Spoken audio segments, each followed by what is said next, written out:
La Russie ne parle jamais au hasard.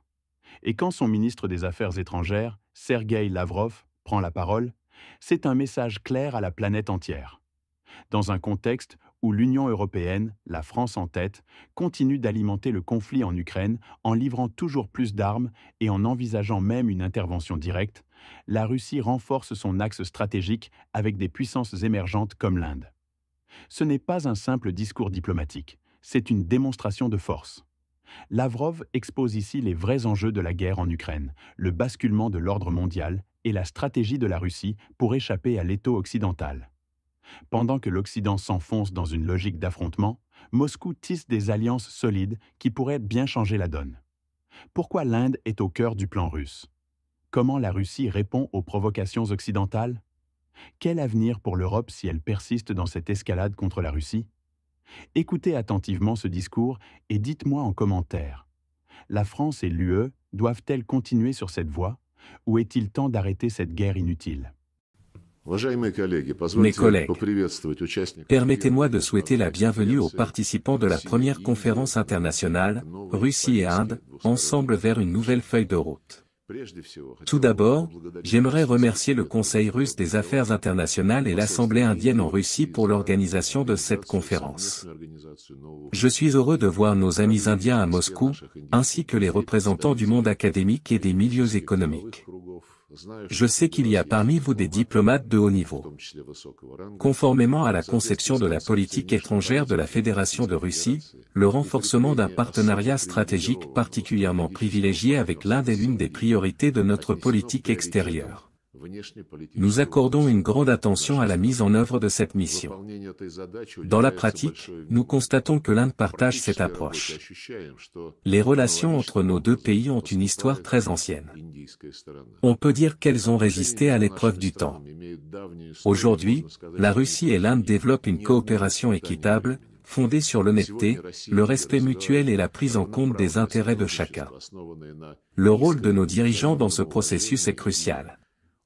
Le Premier ministre Narendra Modi a effectué sa première visite à l'étranger après sa réélection en Russie l'année dernière. Maintenant, c'est à notre tour. Le président Vladimir Poutine a accepté l'invitation du chef du gouvernement indien, et nous préparons la visite du chef de l'État russe en Inde. Nos relations reposent sur une base matérielle très solide. La coopération économique et commerciale continue de se renforcer. Nous avons réussi à surmonter les tentatives de certains acteurs malveillants qui cherchaient à entraver ce processus. En 2024, le volume des échanges bilatéraux a dépassé les 60 milliards de dollars, un record historique pour nos relations. Mais ce n'est pas une fin en soi. Nous poursuivons nos efforts pour atteindre les objectifs fixés l'année dernière, à savoir porter le commerce bilatéral à 100 milliards de dollars d'ici 2030. Le développement de la coopération économique ne reflète pas seulement le potentiel du commerce russo-indien, mais aussi le vif intérêt des milieux d'affaires des deux pays pour une coopération pleine et entière, y compris à travers la mise en œuvre de projets d'investissement conjoints. Le dialogue politique entre nos pays se développe de manière dynamique.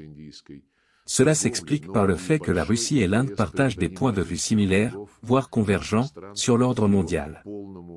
Nous sommes convaincus qu'il doit reposer sur la diversité des modèles de développement et sur l'égalité entre toutes les nations.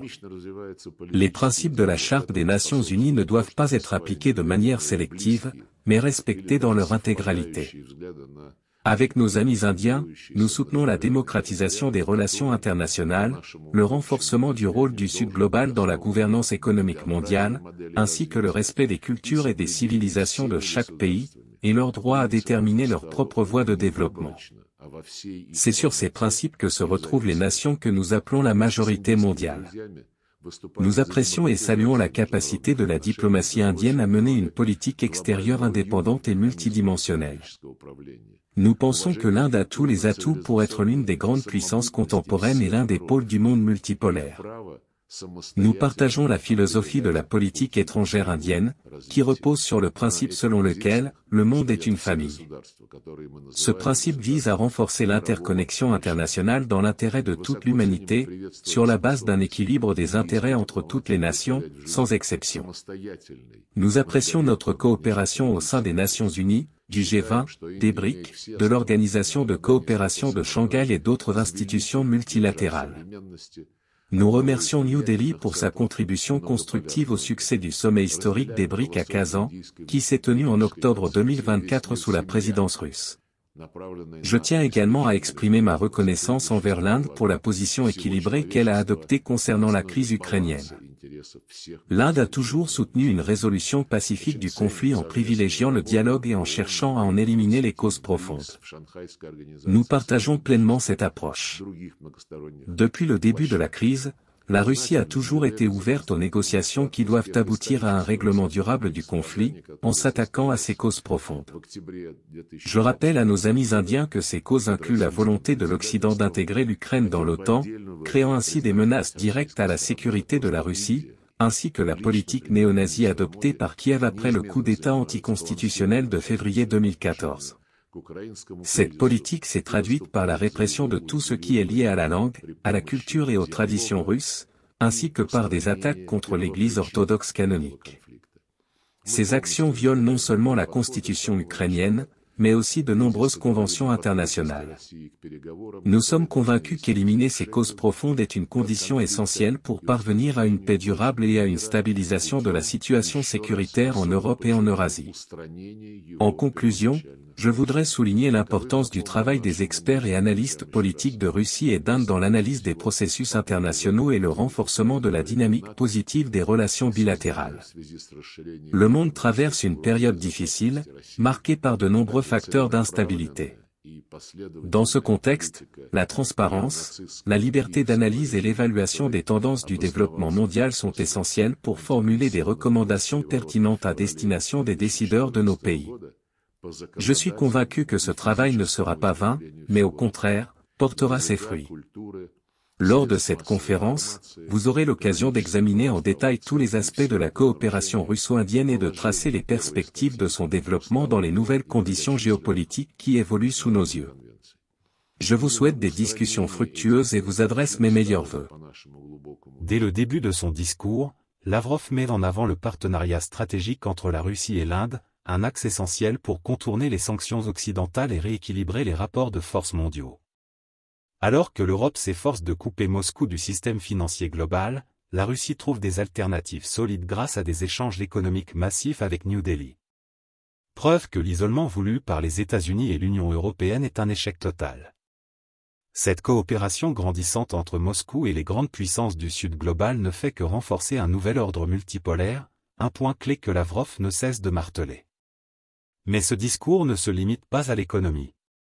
Il met également en lumière la montée en puissance des BRIC, qui deviennent un véritable contrepoids au G7.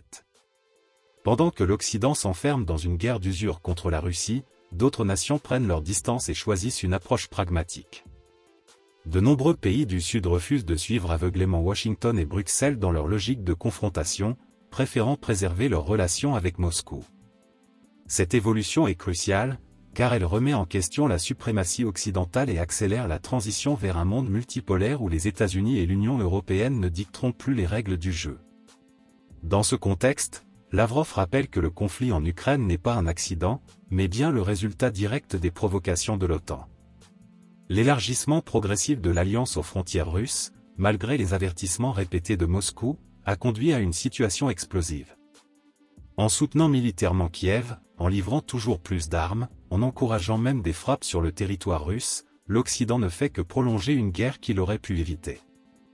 Pour Lavrov, le message est clair, la Russie ne cédera pas, et toute escalade supplémentaire entraînera des conséquences désastreuses pour ceux qui la provoquent. Ce point est d'autant plus préoccupant que l'Union européenne semble aveugle aux conséquences de ses propres décisions. Alors que les économies européennes souffrent des sanctions imposées à la Russie, Moscou s'adapte et renforce son indépendance économique.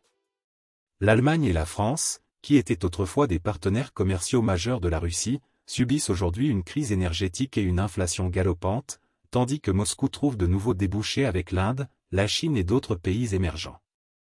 En d'autres termes, les sanctions pénalisent bien plus l'Europe que la Russie. Face à cette réalité, la question centrale qui se pose est la suivante: jusqu'où l'Union européenne est-elle prête à aller dans cette confrontation? Car si certains dirigeants européens envisagent désormais d'envoyer des troupes en Ukraine, cette décision marquerait un tournant irréversible. Une implication militaire directe signifierait un affrontement ouvert avec la Russie, une escalade dont personne ne peut réellement mesurer les conséquences. Lavrov, dans son discours, rappelle fermement que la Russie ne se laissera pas faire, et que toute intervention militaire occidentale serait perçue comme un acte de guerre nécessitant une réponse immédiate. Cette mise en garde n'est pas anodine.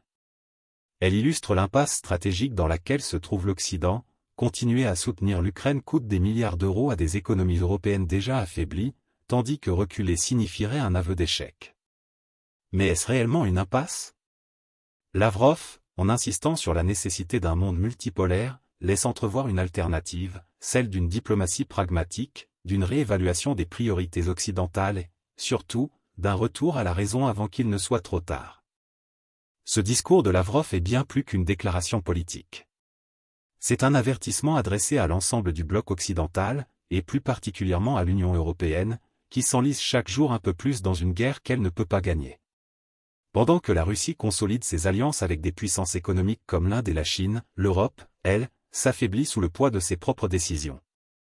Aujourd'hui, la question qui se pose est simple, l'Union européenne doit-elle poursuivre cette politique qui la mène droit dans le mur, ou est-il temps de repenser sa stratégie avant qu'il ne soit trop tard?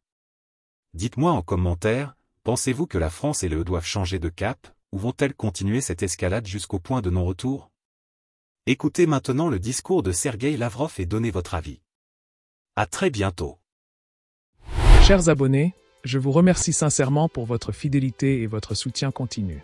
Si vous appréciez le contenu que nous créons, pourquoi ne pas aller encore plus loin en devenant membre de la chaîne?